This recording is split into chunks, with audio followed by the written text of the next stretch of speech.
नमस्कार दोस्तों, आप सभी का स्वागत है। आज की ये मोटिवेशनल स्टोरी ईमान का ज्ञान बताएगी। तो चलिए शुरू करते हैं। सो गाइस, आज का हमारा टॉपिक है ईमानदारी का फल। काफ़ी समय पहले की बात है। प्रतापगढ़ में नाम का एक राजा था। वहाँ का राजा बहुत अच्छा था, मगर राजा को एक सुख नहीं था। वह यह कि उसकी कोई भी संतान नहीं थी और वह चाहता था कि अब वह राज्य के अंदर किसी योग्य बच्चे को गोद ले ताकि वह उसका उत्तराधिकारी बन सके और आगे की भागदौड़ को सुचारू रूप से चला सके। और इसी को देखते हुए राजा ने राज्य में घोषणा करवा दी कि सभी बच्चे राजमहल में एकत्रित हो जाएं। ऐसा ही हुआ।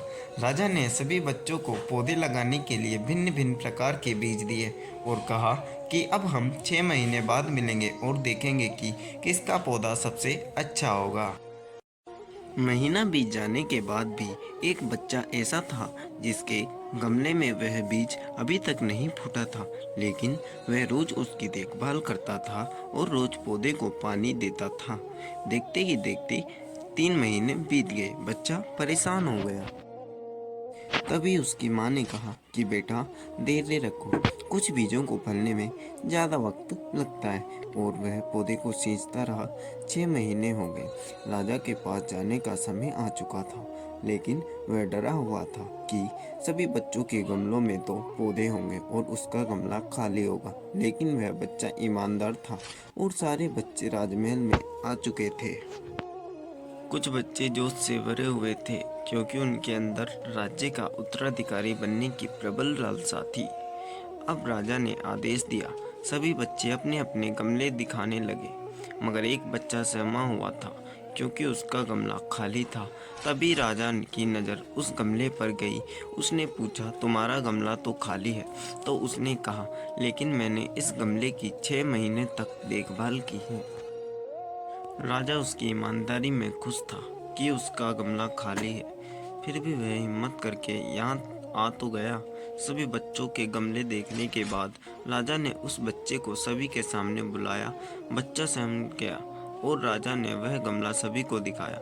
सभी बच्चे जोर से हंसने लगे। राजा ने कहा, शांत हो जाइए, इतने खुश मत होइए। आप सभी के पास जो पौधे हैं वो सब बंजर हैं। आप चाहे कितनी भी मेहनत कर लें, उनसे कुछ नहीं निकलेगा। लेकिन असली बीज यही था। राजा उसकी ईमानदारी से बेहद खुश हुआ और उस बच्चे को राज्य का उत्तराधिकारी बना दिया गया। लेकिन हमें इस कहानी से क्या सीखने को मिलता है? मेरे हिसाब से अपने अंदर ईमानदारी का होना बहुत ज़रूरी है। अगर हम खुद के साथ ईमानदार हैं तो जीवन के किसी न किसी पड़ाव में सफल हो ही जाएंगे, क्योंकि हमारी औकात हमें ही पता होती है। हम खुद को पागल बनाकर खुद का ही नुकसान करते हैं। अगर आपको वीडियो अच्छी लगी हो तो please like, share and subscribe करना ना भूलें। आपके भाई को आपकी सपोर्ट की बहुत ज़रूरत है।